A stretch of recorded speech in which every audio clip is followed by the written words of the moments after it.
Hi Suri, welcome to Zero to Pro. Nice to have you on board. Excellent attempt at your first homework and photo shoot. Thank you for doing both. I say this to everyone as a word of introduction. The success of the course is built on your hard work outside of the class. Okay.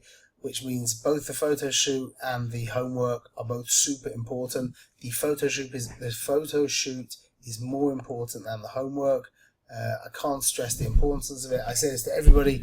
The homework, the class, sitting in on the class is like getting the information into your head. Doing the homework takes it from your head into your heart, means you understand it better. And then the photo shoot is taking it from your heart into your hands, and it's helping you to create your muscle memory that the photography will become eventually, and not too long from now, will become very much second nature. You'll be moving your hands just like a master pianist doesn't think too much, he just goes. You'll also be doing the same thing. Literally, I really look at my cameras like a musical instrument. I really do. The way your hands move around it. And we all know that to master anything, especially a musical instrument, the key is practice. That is the key. As much as you can, get out there, take pictures as much as you can. That really is the key. So the homework and the photo shoot are super important each week, and you have to do both of them. But remember, the photo shoot is really where the magic is going to take place. Okay, be strong, go with it. We're seeing now the most amazing results. Everybody so far, literally everybody who has graduated the online course, and now because we've been in business for about 6 months or so, there's a lot of people. They are all at the level of being literally without exception, they are all at a standard where they can charge money for their photography. It's quite amazing, it really is. It gives me a lot of physics. Okay, let's jump in. Triangle. So this is a triangle ish. This is obviously a triangle. This doesn't actually, the truth is, although we have this kind of triangle here, this actually goes around like this. So it's actually not so triangular. It would be better if maybe let's say if there were 3 of them, okay? And we move this one across a bit here, this one into the middle of this area, that would be a triangle. That's great. The idea of triangles is the idea of the shapes in the image, just to remember thinking out the box, is not just, oh, I see like there's a what do I see here? Give me something. I could look at a pair of scissors and think that's it's not a triangle, is it? I'm trying to find a triangle. No triangle here. So we could look at my receipt book, and we could see a square or rectangle. Okay, that's great. However, shapes are more than just finding a square or triangular or circular object somewhere in the background or motif on a wall. It's the actual lines, which means if you move yourself into a certain position, a certain perspective, then it could be, for example, this matchstick. If you got very close to the matchstick, it would appear very big, and the candles in the background could appear very small. The matchstick's a little too small. But you could have one candle close to you, one candle far from you, or even one candle close to you, 2 candles far from you, and you would end up seeing what would look something like, here's your one candle, that's the one close to you, okay? And then you would have these 2 candles which are far away, so they appear to be smaller, but they're not really smaller, they're really the same size, they're just farther away. So then with this you end up having your triangle that would only exist from a certain vantage point. You understand?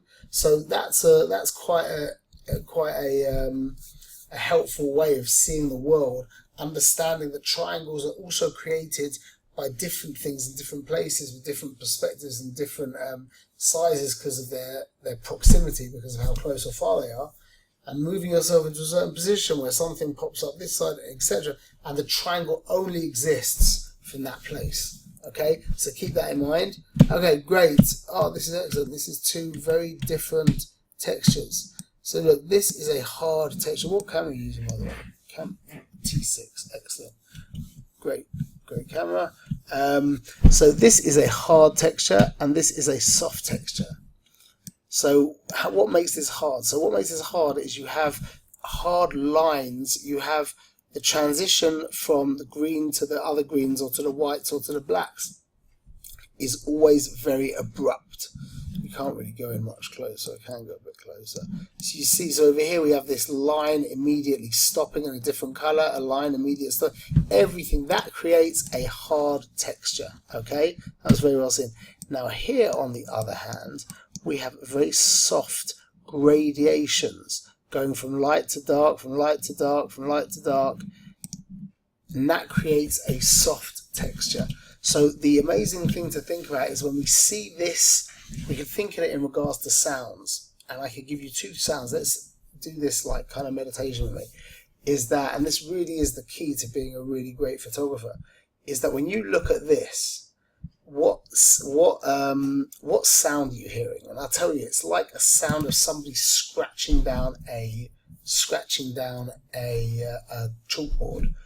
It's a very intense, stiff kind of lift your shoulders up kind of feeling, whereas this is more like a Japanese flute. It's much more relaxed, much more easygoing. So this stuff, this is what photography is all about, is gauging and tasting, so to speak, the energies. Like, look at this gradation, very soft gradation, also soft gradation, within it is soft gradation. So, and the soft color as well, not to mention the soft color. But this is the experience that the viewer gets from this is a kind of magical, relaxed viewing and experience, and this is a much more hard, scratchy, kind of gritty experience. So this would be great. This kind of texture would be great for some attitudey kid with his arms folded, you know, doing something kind of like, you know, to the camera. Whereas this would be great for a young baby, a newborn baby, or a squidgy little, you know, a cute little girl with chubby cheeks, or whatever it is. Just that those to match the experience of and the taste of a certain texture, whatever it is, to the subject is exactly what we're here to do. It really is. Okay, let's go further. Let's jump forward. Pattern. That is great, a recurring geometric sequence. Nice one, good. And so you could call this a pattern. It really, the truth is, for this to be a pattern, this would need to be in the exact same position because it's actually broken out a little bit. This would be more, it's basically a recurring geometric sequence. So this has become, it could be construed as a pattern, it could be. Okay, it could be. I think there's probably better examples knocking around your house of a pattern like here, for example. That's a strong pattern. Obviously that as well. This is a little less. This is a pattern here. It is a pattern, but I think it's because this comes out that it becomes something different, and that takes away from it. Okay, good try. Depth. Okay, so this is depth as in, the truth, there is depth here. We've got foreground and background, that's fine. What I was really trying to get at with depth is not so much like this. I was trying to get into the idea of perspective, like triangles going into the distance, like looking down a road. I mean, there's always pictures. I mean, the truth is that this here is perspective. Okay, these two lines. Second. Those lines, if you follow them, so you see they go to a vanishing point together. That is perspective. Okay, so this wasn't exactly what I was thinking about depth. I was thinking more about depth through perspective, but I do appreciate you have definitely shown an image with depth. That's great. Technically you're doing great as well. Your camera you're in program, that's great. You're going to do really well in this course, Bezrat Hashem. You really are. I can see from here you're going to do really, really well. Okay, so this is balanced. This is excellently balanced. I think we could take a teeny weeny bit off over here.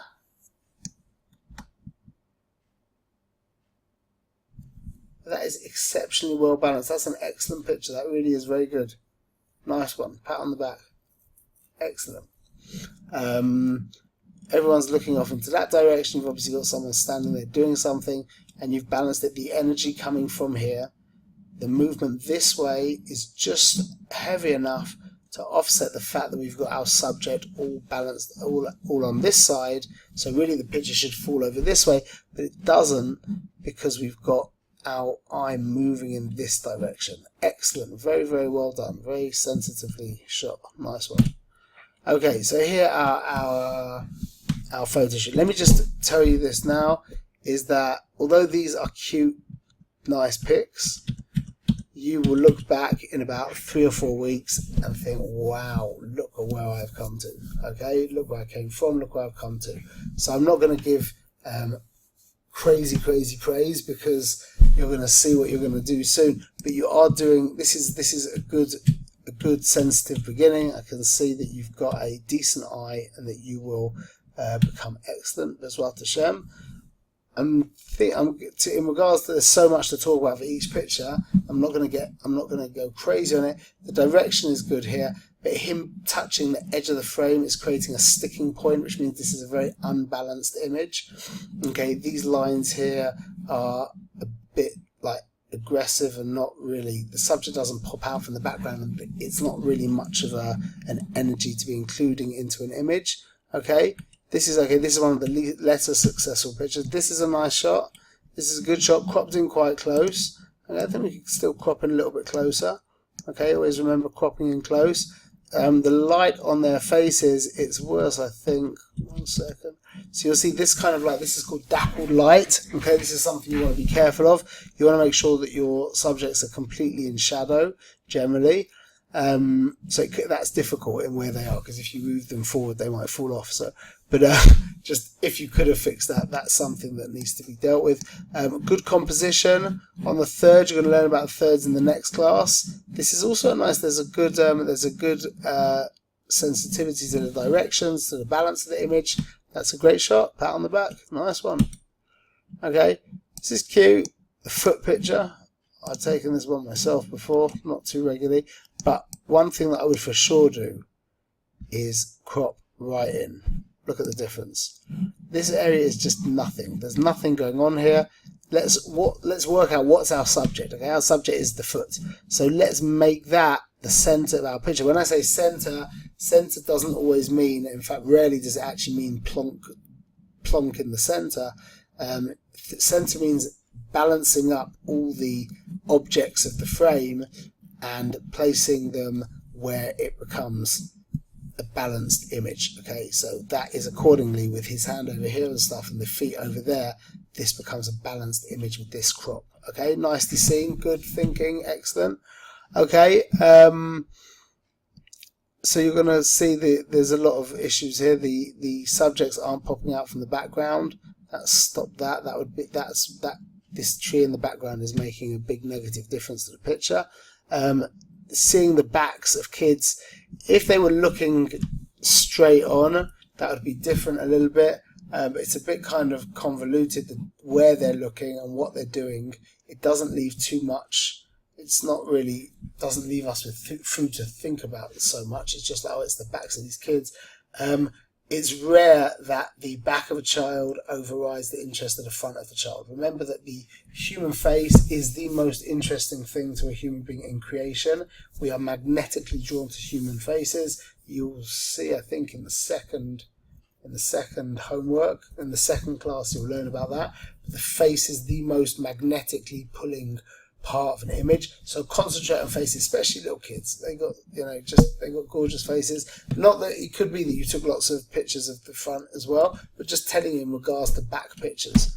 Okay, so now this is nice exposure. This hand being cropped off is a problem, and the foot here and the foot here as well. The movement of this image, our point of entry is here. Oh, let me go to freehand. Our point of entry is here, and then we move this way.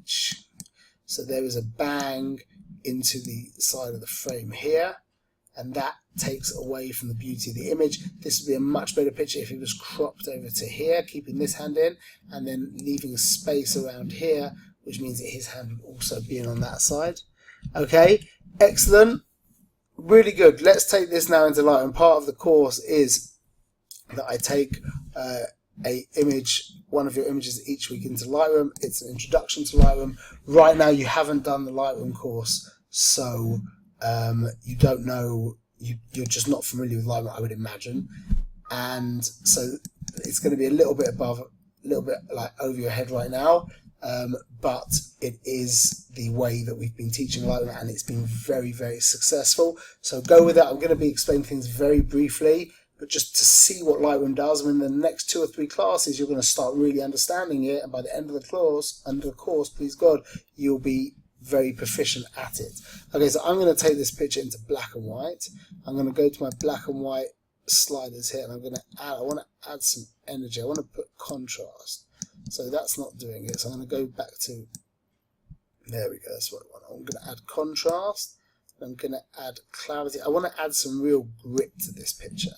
Now this is my center, so this is my subject. Now Lightroom is nearly always we are looking in Lightroom as we are trying to emphasize our subject. Okay, now emphasizing our subject can be done in one of 2 ways. Number 1 is emphasizing our subject, and number 2 is de-emphasizing everything else. So de-emphasizing usually takes the form of softening or darkening. So in this case, I'm going to darken. I'm using my radial tool, and I'm going to darken things up. Click invert, bada boom, and it goes onto the outside. Okay.